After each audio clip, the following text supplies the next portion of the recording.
गौतम बुद्ध ने 4 बातें कही हैं कि मैं किसी भगवान को मत मानो। 4 नकारात्मक बातें कही।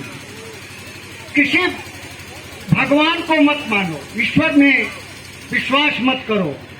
दूसरा उन्होंने कहा कि पुनर्जन्म में भी विश्वास मत करो। तीसरा उन्होंने कहा कोई व्यक्ति बहुत बड़ा हो, बहुत चर्चित हो, बहुत प्रतिष्ठित हो, या कोई किताब बहुत पुरानी हो, बहुत मोटी हो, इसलिए उसको मत मानो। चौथी बात उन्होंने कहा कि सबको तर्क की कसौटी पर कसो और तब मानो। जैसे हमारे भदन जी ने कहा, ये भिक्षुक जी ने कहा कि जानो तब मानो। ये बात हमें ग्रहण करनी चाहिए कि जानो तब मानो।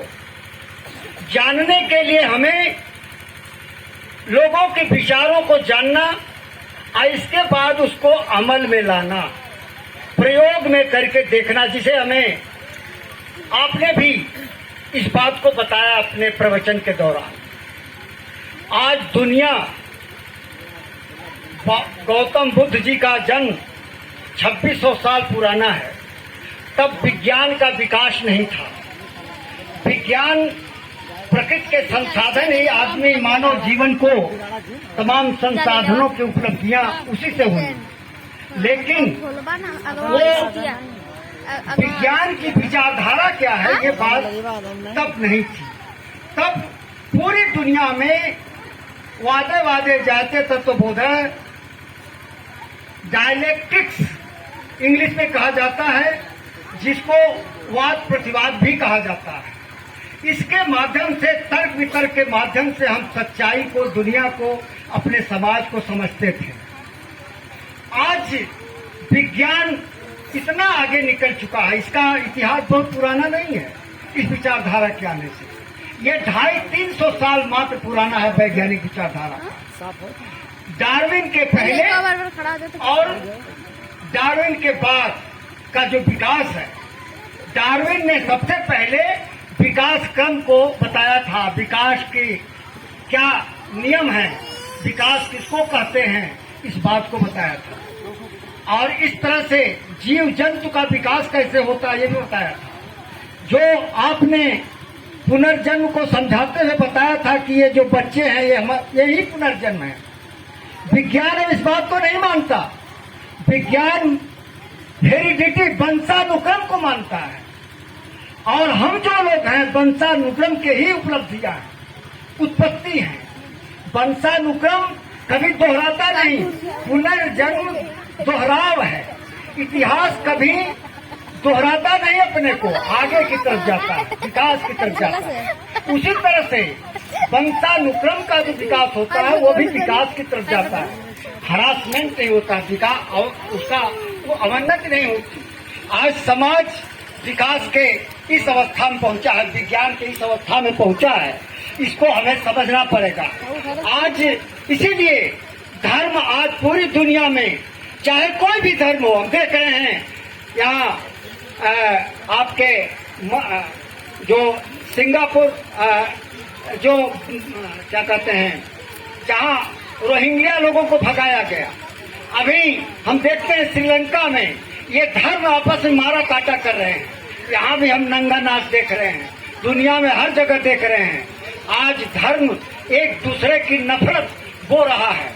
और वो वाणी में, अपने उपदेश में तो कहता है कि हम सबका कल्याण चाहते हैं, सर्वधर्म। बाबा बुद्ध ने भी सर्वधर्म की बात नहीं कही थी, सबके मंगल की बात नहीं कही थी। उन्होंने कहा था बहुजन हिताय बहुजन सुखाय, जिसको वर्तमान समय में बदल दिया गया है।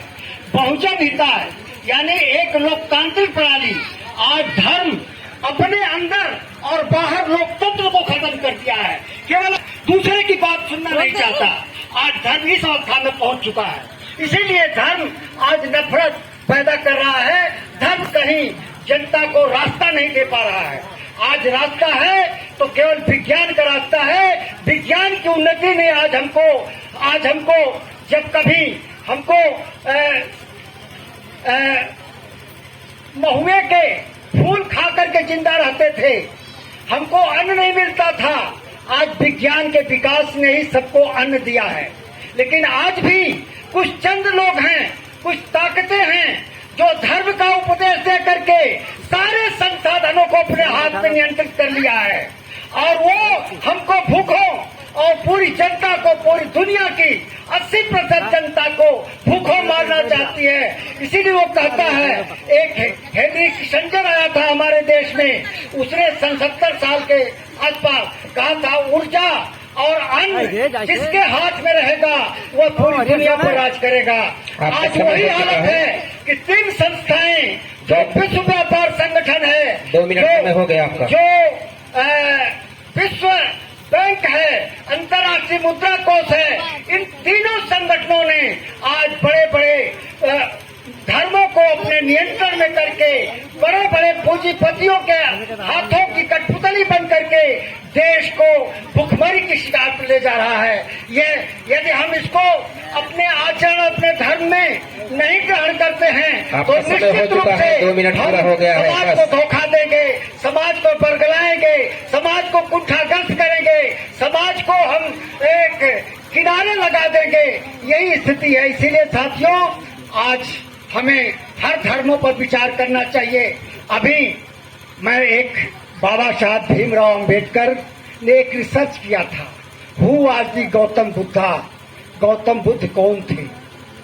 इसका जब उन्होंने रिसर्च किया, उनकी डॉक्टरेट उस पर उनको उपाधि मिली है, उन्होंने बताया कि मैं पूछना चाहता हूं लोगों से जो ये कहते हैं कि भगवान बुद्ध ने ये फला फला दुखों को देख करके वह अपने को संन्यास ग्रहण किया था।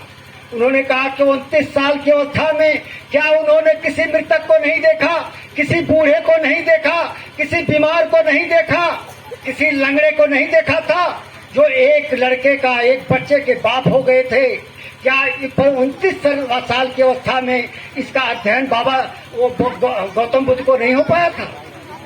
और इसी आधार पर उन्होंने उन साहित्य को, उस विचार का खंडन किया अपनी उस किताब में कि एकदम गलत है, ये एकदम जनता को धोखा देने वाला है।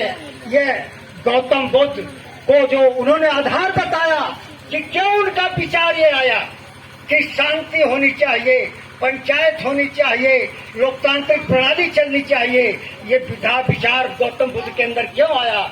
उस पानी के बंटवारे को लेकर के जो 2 राज्यों के बीच झगड़ा था, जिसको लेकर के गौतम बुद्ध ने पहल किया था, और पहल करते हुए जब उसके बातों को सेनापति ने नहीं माना, पंचायत बैठी, पंचायत में गौतम बुद्ध अल्पमत हो गए थे, तब उनके सामने 3 शर्तें थीं कि जो सेनापति के आदेश को नहीं मानेगा, या तो अपना पारिवारिक संपत्ति जो है वह हमारे सेना के हवाले करेगा, और दूसरी शर्त थी कि यदि वह ऐसा नहीं कर पाता है तो दूसरा है कि वह सेना में भर्ती होकर के उसको लड़ाई लड़नी पड़ेगी, तीसरा है कि नहीं तो घर द्वार त्याग कर दे।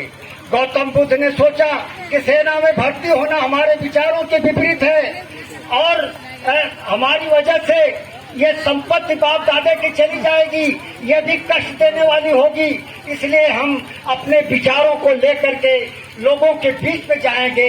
ये रास्ता उन्होंने अपनाया था। इसी आधार पर उन्होंने अपने पूरे दर्शन को, पूरे अपने कार्यविधियों को बहुजन हिताय बहुजन सुखाय को आधारित करके उन्होंने ये रास्ता अपनाया था। ये बाबा साहब का कथन है। यदि बाबा साहब को हम विश्वास करते हैं, बाबा साहब के संघर्षों को हम याद करें, तो निश्चित रूप से उन्होंने पूरे जीवन भर उन लोगों के लिए संघर्ष किया जिस वर्ग में उन्होंने पैदा हुआ था, जिस कम्युनिटी में उन्होंने पैदा हुए थे, जिनकी तकलीफें उनको, जिन तकलीफों को उन्होंने आभास किया था, उनको उनके लिए लड़े। मार्च 14 अक्टूबर आकर के उन्होंने बौद्ध धर्म को ग्रहण किया।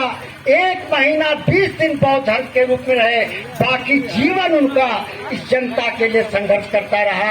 यदि हमको आधार बनाना है बुद्ध को, यदि हमें सही मार्ग में, सही रास्ते पर बुद्ध के दर्शन को जानना है तो पढ़ना होगा, कर्मकांडों से हमें मुक्त होना होगा, हमें और समाज के विकास का जो वैज्ञानिक रास्ता है उस पर चिंतन मनन करना होगा। इन्हीं सब बातों के साथ मैं अपनी बात खत्म करता हूँ। मैं क्षमा चाहूंगा कि मैंने धृष्टता किया है, कुछ समय से ज्यादा बोला है और बोलना जो चाहिए था वह जब मैंने मन बनाया था बोलने के लिए उसके लिए समय ही नहीं मिला। और इसलिए मैं ये आप लोगों से आग्रह करना चाहता हूं कि जब भी आप धार्मिक आग्रह के आधार पर कार्य करेंगे तो लोकतंत्र नहीं रहेगा। केवल वो अपना उपदेश देंगे और अपनी जो उनकी गलत बातें हैं उसी को आपको पिलाएंगे और आपकी अपनी बातों को सुनने के लिए वो तैयार कभी नहीं होते। यही धर्म का आचरण है, चाहे कोई भी धर्म हो। मैं एक धर्म की बात नहीं करता हूँ। इसीलिए हर धर्मों को पढ़िए, उसके जो सही चीज है उसको आप ग्रहण कीजिए, जो समाज के विकास का जो वैज्ञानिक रास्ता है उसको ग्रहण कीजिए। इन्हीं सब बातों के साथ मैं अपनी बात समाप्त करता हूँ। धन्यवाद। मेरी धृष्टता को क्षमा करेंगे। धन्यवाद।